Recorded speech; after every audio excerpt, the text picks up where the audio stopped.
च इत्ता भारहं वासम चक्रवर्ती महिधियो संति संति करे लोए पत्तो गई मनुत्तरम पन्नगे च सुरेंद्रे च कौशिके पाद संस्पृशि निर्विशेष मनस्काय श्री वीरस्वामिने नमः। अरहत वाङ्मय में कहा गया है, चित्त मंत मचित्तं वा अप्पम वा जइवा बहुम दंत सोहन मित्तम्पि उग्गहंसि अजाइया। जैन वाङ्मय में 18 पाप बताए जाते हैं। प्राणातिपात, मृषावाद, अदत्तादान आदि। इनमें तीसरा पाप, थर्ड पाप अदत्तादान है। अदत्तादान का मतलब है चोरी। चोरी मतलब कैसे हुआ कि अदत्त आदान, ए दत्त आदान, ए यानी नहीं, दत्त यानी दिया हुआ और आदान यानी लेना। जो वस्तु हमें नहीं दी गई है उसको ले लेना यानी चोरी है। किसी के घर में सामान है, तो आपको किसी ने दे दिया, वो आपने लिया, वो चोरी नहीं है।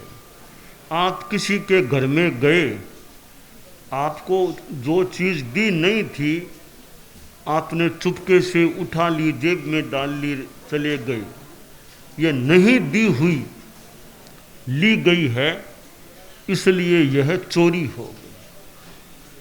तो चोरी को पाप बताया गया है। आदमी लोभ के कारण से भी चोरी कर सकता है। कोई घर में ऐसे कमी नहीं है, तो लोभ है, आकर्षण है वस्तु के प्रति, इसलिए आदमी चोरी कर लेता है, कर सकता है। किसी के घर में सोने के अच्छे आभूषण हैं, आपके घर में मान लो हैं, उतने हैं, आपका काम चल रहा है, पर वो सोने के आभूषण देखे आपने और मन ललचा गया कि ये कैसे मैं लूं। मौका देखा, घर के लोग इधर उधर काम में लगे थे, वो आभूषण निकाल के आपने ले लिए। तो यह लोभ के कारण से चोरी का होना हो गया।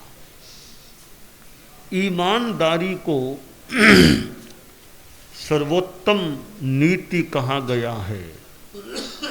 Honesty is the best policy, कि ईमानदारी सर्वोच्च नीति है, सर्वोत्तम नीति है। जो आदमी ईमानदारी रखता है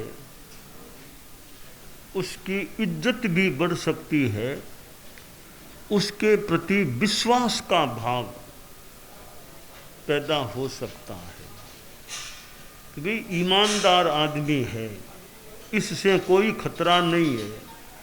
अलमारी के ताला नहीं भी लगाएंगे तो कोई बात नहीं, इस आदमी से खतरा नहीं है। वरना तो आदमी सोचेगा ताले लगा दो, ये आदमी काम का नहीं है, पता नहीं क्या निकाल लेगा, सब ताले लगाओ। पर विश्वास है। आपके घर में नौकर भी है, अगर नौकर का इतना विश्वास हो गया है तो कोई बात नहीं, हमें बाहर जाना है, घर में नौकर है, कोई चिंता वाली बात नहीं है।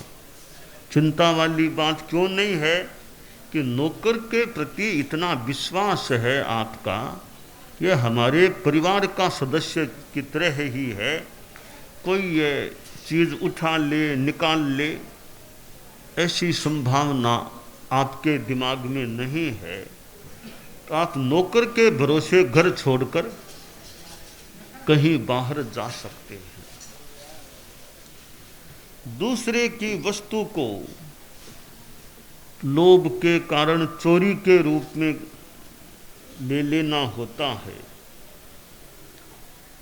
तो वह चोरी का पाप है। उसका जो कर्म बंद होता है उसका फिर फल भोगना पड़ेगा। तब इस जन्म में भोगना पड़ेगा, आगे कभी भोगना पड़े। इसलिए पर धन धूलि समान, पर धन धूलि समान, पराया धन है वह आपके लिए धूल के समान है। जिसका है उसके लिए तो काम की चीज है ही, पर दूसरे के लिए वह धूल के समान है। यह चिंतन रहे कि दूसरे की चीज है, वह मुझे नहीं उठाना है। रास्ते में चलते चलते कोई आपको सोने का आभूषण भी मिल गया, तो एक तो आदमी सोचे रे रास्ते में सहज ही पड़ा है, मैंने कोई निकाला तो है नहीं, रास्ते में पड़ा ले लूं, जेब में डाल लूं। हालांकि रास्ते में पड़ा है, पर रास्ते में पड़ी हुई चीज भी आपकी नहीं है, तो वो लेना भी एक तरह से गलत है कि आपकी तो है नहीं। हाँ, लेकर के कोई व्यवस्थापक को भी कभी रास्ते में मिली थी, आप लोग संभालो, जिसकी हो उसके पास पहुंचाने का प्रयास करो। तो वह तो व्यवस्था के लिए उठा के दे दी, वो अलग बात है। खुद के जेब में डाल ली, अपने पास रख ली, तो तुम्हारी नहीं है जो चीज़, उसको तुम्हें नहीं रखना चाहिए अपना बना करके। तो यह ईमानदारी की भावना बहुत बड़ी चीज होती है। एक बार कहीं कोई आदमी ने किसी की जमीन खरीदी, मकान बनाना था तो जमीन खरीदी, किसी सेठ की जमीनें थी, कुछ जमीन खरीद ली कि मुझे मकान बनाना है। एक सेठ की जमीन थी, दूसरे सेठ ने खरीद ली, अच्छी तरह पैसा दे करके खरीद ली। अब जिसने खरीदी उसको अपना मकान बनवाना था, तो सारे इंजीनियर चेजगारे सब आए कि सेठ ने कहा मुझे यहाँ 3 मंजिला मकान बनाना है। तो यह काम सारा जैसा नक्शा बना करके फिर वो नींव खोदी गई कि शिलान्यास करना है, आगे मकान बनाना है। तो मजदूरों ने नींव खोदी, तो एक मजदूर ने देखा अंदर सोने का चरू यानी कलश है, सोने की मुद्राएं भरी पड़ी है एक कलश में। तो मजदूर ने देखा रे सोने की इतनी मुद्राएं, स्वर्ण मुद्राएं इस चरू में भरी पड़ी है। तो मजदूर ने सोचा सा मैं तो क्या करूं, मेरी तो है नहीं, तो मुझे तो लेना नहीं है, मैं सेठ साहब को जानकारी दे दूं जो ये जमीन के जो मालिक बन गए हैं, सा यहाँ ये मिले हैं स्वर्ण मुद्राओं का चरू है, आप संभाल लो। तो मजदूर ने सेठ से कहा सेठ साहब वो नींव खोदी गई है ना, यह स्वर्ण मुद्राओं का चरू निकला है, तो आप संभाल लो। तो सेठ आया, देखा स्वर्ण मुद्राएं हैं, तो सेठ बोला साहब ये मेरी तो है नहीं, मैंने तो उन सेठ जी से जमीन खरीदी थी ना, तो ये तो उनकी है, मेरी तो है नहीं, मैं तो कैसे लूँगा। तो एक काम करते हैं, वो पहले वाले दो जिनकी ज़मीन हम खरीदी उनको सूचना कर देते हैं, वो अपना संभाल ले, क्योंकि हमने ज़मीन खरीदी थी, चरू तो हमने खरीदा नहीं था, तो चरू तो उनका है। तो उन सेठ जी के पास सूचना भेजी, एक बार आप आओ, थोड़ी आप अपनी संपत्ति संभालो। तो सोचा बुला रहे हैं, तो वो सेठ आ गया, सा बोलो सा आपकी ज़मीन में यह नींव खोदी तो ये स्वर्ण मुद्राओं से भरा हुआ चरु निकला, कुंभ निकला, ये आप संभाल लो। तो वो सेठ बोला, सा मेरा तो है नहीं, मैंने तो आपको जमीन बेच दी, अब जमीन में जो कुछ है वो आपका हो गया, मेरा तो है नहीं। आप सेठ साहब, मैंने जमीन बेची है तो मैंने सब कुछ बेच दिया। जमीन में कांकरा है तो आपका है, घास फूस है तो आपका है, सोना है तो आपका, सब कुछ आपका है।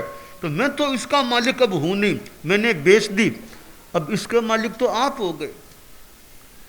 तो वो जमीन खरीदने वाला सेठ बोला, सा मेरा तो कैसे, मैंने पैसा दिया जमीन का, मैंने चरु का तो पैसा दिया नहीं आपको, मैंने उतना ही पैसा दिया जितना जमीन का लगता, तो मैं मालिक कैसे हूँ।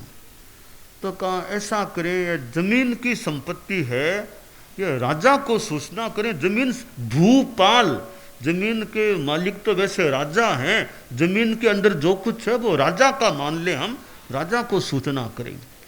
तो दोनों सेठ गए राजा के पास कि महाराज वो जमीन मैंने बेची, इन्होंने ली थी, अब वो नीम खोदी है तो वो स्वर्ण मुद्राओं से भरा चरु निकला है। तो वो सेठ बोला, मैंने तो जमीन बेच दी, तो मेरा तो है नहीं। जिसने खरीदी वो बोला, सा मैंने पैसा जमीन का दिया था, चरु का तो पैसा दिया नहीं था, तो चरु मेरा कैसे होगा। इसलिए जमीन के अंदर जो कुछ है वो राजधन राजा का है। तो आपके आदमी को किन्हीं को भेजो, वो चरु आप निकलवा के आप राजा के भंडार में आप रख लो।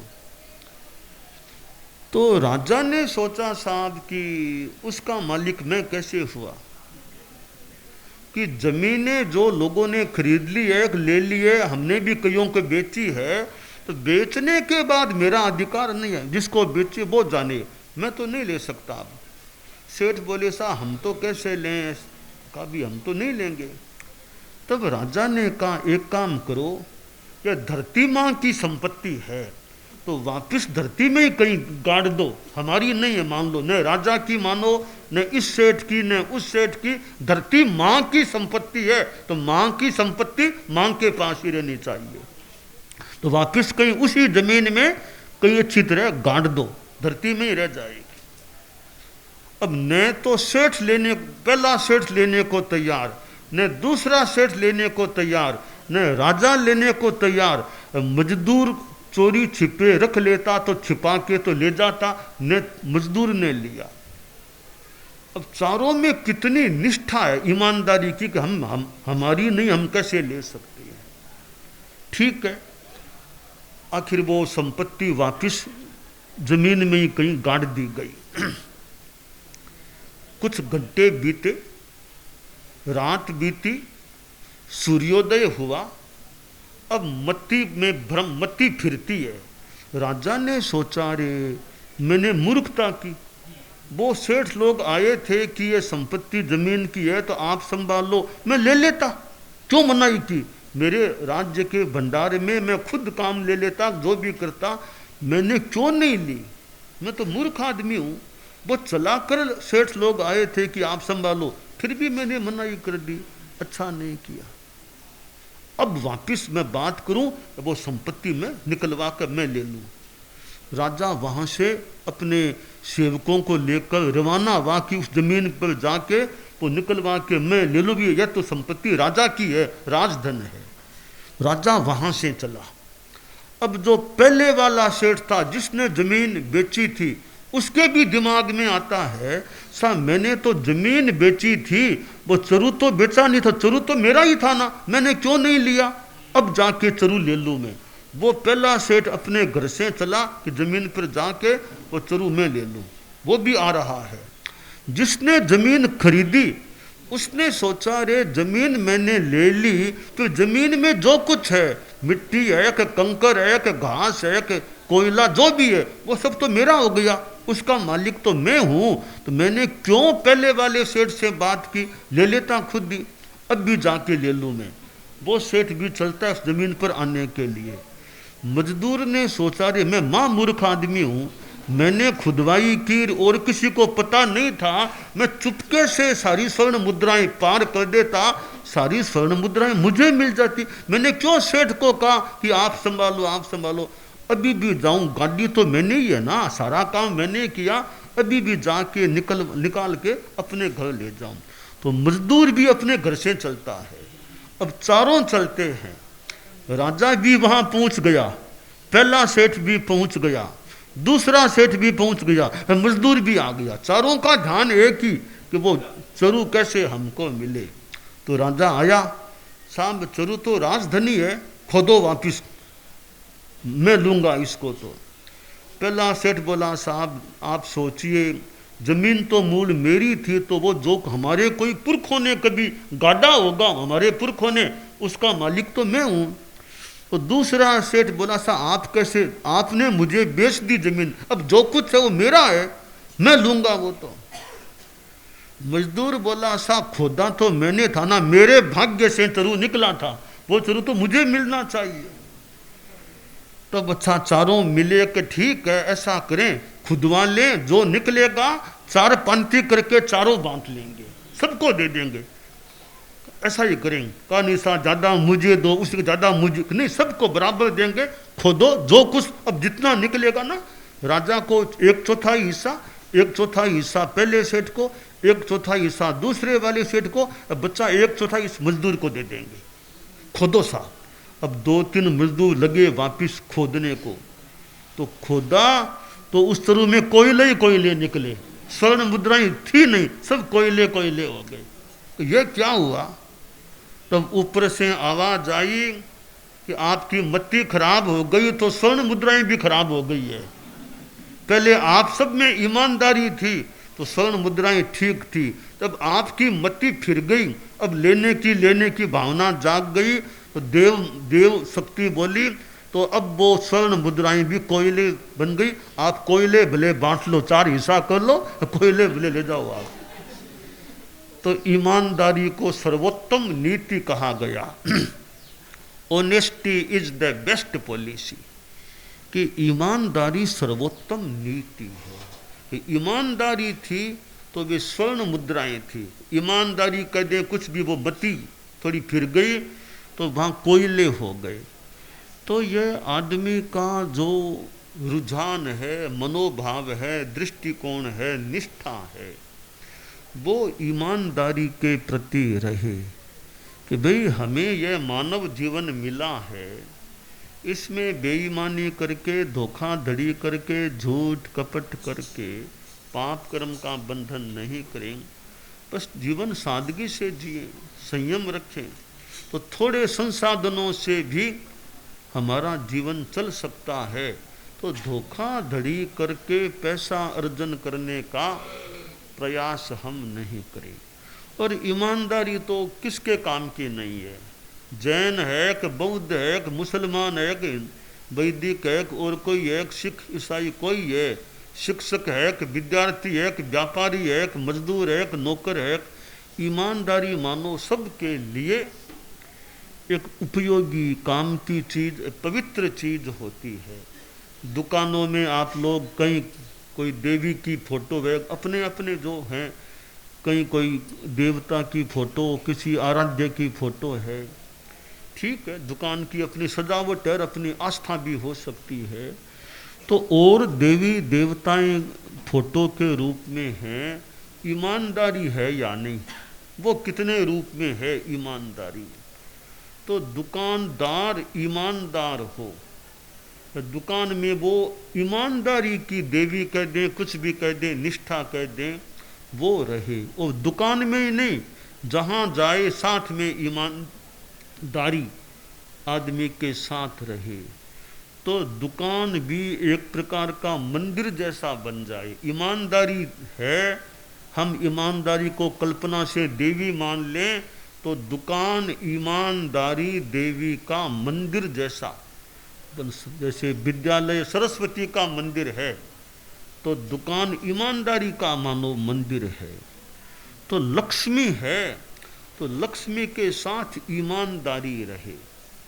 तो लक्ष्मी एक मान लो एक चीज है, तो साथ में ईमानदारी है, यानी लक्ष्मी भी अच्छी जगह पर है। ईमानदार के पास लक्ष्मी है, अच्छी जगह पर है। बेईमान है वहाँ लक्ष्मी मन से यानी वास्तव में कितनी मिलेगी, मिल भी गई तो बेईमान के पास लक्ष्मी शोभायमान एक तरह से नहीं होती। तो हमारे जीवन में यह ईमानदारी का मनोभाव रहना चाहिए। परम पूज्य आचार्य श्री तुलसी ने अणुव्रत आंदोलन चलाया, उसमें भी प्रामाणिकता ईमानदारी की बात है कि भाई बिजनेस करो, धंधा करो, लेन देन कुछ भी करो, वहाँ ईमानदारी रखो। आपका विश्वास करके इन्होंने कुछ संपत्ति आपके पास रखी कि भी विश्वस्त आदमी है, हमारे परिवार संबंधी लोग ही हैं, तो गहने आभूषण संपत्ति आपके पास रखी, हम तो बाहर जा रहे हैं, वापस आएंगे तब दे देना, अभी आपके पास रखो।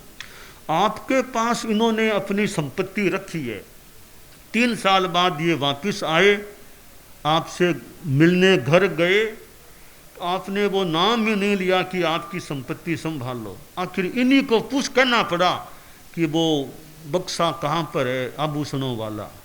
तब आप क्या बोलोगे? कौन सा बक्सा, कौन सा बक्सा? तो वो था ना आभूषणों वाला, मुझे तो पता नहीं कौन सा आभूषणों वाला बक्सा आपने दिया। अब आप मुकर गए, नकार गए, ये बेईमानी हो गई ना। आपके पास रखा था भी, हमारे संबंधी लोग हैं, इनके पास सामान छोड़ दें, आपने सारा हथिया लिया, वापस नकार गए, ये बेईमानी का काम हो गया। फिर इनका विश्वास टूट जाएगा, संभव है कि भी धोखेबाज आदमी है, इतना रखा अब ना कहने लग गए। तो यह विश्वास एक ऐसी चीज है जिसके आधार पर कितना व्यवहार आदमी का परस्पर का चल सकता है। और विश्वास समाप्त हो जाए फिर व्यवहार के संदर्भ में भी कठिनाई की चीज पैदा हो सकती है। धर्म की दृष्टि से सोचें तो बेईमानी तो एक पाप का वैसे काम, आदमी बेईमानी से बचे, साफ सुथरा रहे, सरलता रखे, सरलता, पारदृश्यता, ट्रांसपेरेंसी। आपने दिया, आपकी चीज है, मेरी तो है नहीं, ट्रांसपेरेंसी रखे। लोभ इस रूप में नहीं जागना चाहिए कि दूसरे की चीज को आदमी हथियाने का प्रयास करे। तो आप बिजनेस करो, धंधा करो, लेन देन करो, कुछ भी करो, सब में ईमानदारी की बात रहे। मांग कर लेना इतना बुरा नहीं है, पर चोरी के रूप में लेना बुरी बात हो जाती है। आपने इनसे मांगा और इन्होंने दे दिया तो वो एक सामान्य बात है, तो बिना मांगे आपने उठा लिया चुपके से, वो गलत बात हो जाती है। तो संसार में लेन देन चलता है, कोई आदमी दूसरे से मांग भी सकता है, मांग भी लेता है भी, ये चीज़ मुझे चाहिए, आप दे सकें तो दे दें। यह संसार का क्रम है, मांगना, हो सके तो देना, संसार में चलता है, चल सकता है। रही मन वे नर मर चुके, जो कहीं मांगण जाए, उनसे पहले वे मरे, जिन मुख निकसत नाय। तो भाई कहीं मांगने जाना पड़े तो एक तरह से एक अपेक्षा से मान ले, मरना हो गया, मांगना पड़े किसी के पास।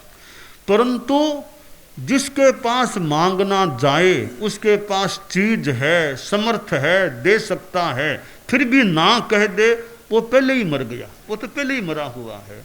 हमारे संत हैं, मान लो कोई चीज मांगने के लिए गए, आज ये चीज मुझे चाहिए, तो उनके पास है, दे सकते हैं, फिर भी मनाही कर दी, तो वो उत्तम चीज नहीं। भी आपके पास चीज है, इनको जरूरत है, आपके पास खूब है, दे दो इनको, एक ही बात, आपका भाई तो, आपका ही संघ का ही संत, इनको दे दो। तो भी उदारता रहनी चाहिए संतों के संदर्भ में भी। कोई चीज किन्हीं को जरूरत है तो आराम से ले दो भैया, बहुत खुशी की बात है, तुम ले दो, बहुत अच्छी बात है। एक बार आचार्य श्री तुलसी विराजमान थे, संभवतः लाडनों की कोई बात है, यूँ सुबह विराजे हुए थे, सर्दी का मौसम था, संभवतः एलवान ओढ़ कर के विराजे हुए, एक संत आ गए। संत आके बोले, संभवतः उन्होंने यही कहा कि गुरुदेव गर्म कपड़ा चाहिए मुझे, ठंड है, थोड़े से उम्र वाले संत होंगे, मुझे गर्म कपड़ा चाहिए, एलवान का होगा, एलवान चाहिए। तो गुरुदेव विराजे थे, वो लाडनू में सेवा केंद्र शादियों का ठिकाना से, वहाँ की बात होगी। तो वो संतों ने कहा, तत्काल अपना ओढ़ा वहाँ उतारा, लो ले जाओ, ये ले जाओ, तो दे दिया, ले जाओ, ये ले जाओ। तो कितनी बड़ी, हालांकि यूँ तो क्या बड़ी बात है गुरु के लिए। तो एक संत ने मांग लिया कि भी मुझे थोड़ी ठंड गर्म कपड़ा चाहिए, एलवान जो मांगा, विराजे थे, मांगा, ओढ़ा हुआ था, उतारा, लो ले जाओ, ये ले जाओ, ये ले जाओ बस। हालांकि मौका देखना पड़ता है कौन व्यक्ति है मांगने वाला। तो एक प्रसंग मुझे हर किसी को तो हर यहाँ देना हो कि न हो, औचित्य और व्यक्ति, तो मैं भूल न करूं, वो मुनिश्री जौहरीमल जी स्वामी थे। जौहरीमल बहुत अच्छे हमारे धर्म संघ के निष्काम साधक, जिनको विशेषण दिया गया था निष्काम साधक। तो वो आए थे गुरुदेव के पास। तो इतने बड़े संत, इतने भले अच्छे संत हैं, तो और हर किसी को तो देने में थोड़ा सोचना भी, यह क्या करेगा, ले जा करके उपयोग करेगा, क्या करेगा, जरूरत है कि नहीं है, संग्रह बिना मतलब न हो जाए। पर उचित अच्छा संत, अच्छा व्यक्ति है। तो मुझे याद आ रहा है, 1 मिनट भी नहीं लगी होगी गुरुदेव को, 1 मिनट क्या, 1 मिनट के भीतर भीतर कहा, उतारा, लिया, ले दो, ये ले जाओ बस। यानी कोई मांगने आ गया और उचित है देना, तो फिर उदारता है, दे दें, ले दो। तो ये हमारे संतों में भी उदारता भी, कोई मांगने, कोई संत आ जाए मांगने के लिए, कॉपी चाहिए, एक डायरी चाहिए, और तो क्या मांगेगा, और तो क्या मांगेगा आपसे, पात्री चाहिए, संतों के काम की चीज़ हो, पात्री है, चित्राम का पन्ना है, और है हमारे पास पड़ा है, दे सकते, ले जाओ, तुम ले जाओ, ये इसका उपयोग होगा, हो सकेगा। तो औचित्य हो तो फिर आदमी उदारता। तो रही मन वे नर मर चुके, जो कहीं मांगन जाए, उनसे पहले वे मरे, जिन मुख निकसत नाय। तो आदमी में यूँ औचित्य के साथ उदारता रहे, आदमी बेईमानी से बचे, ईमानदारी रखे, यह काम है।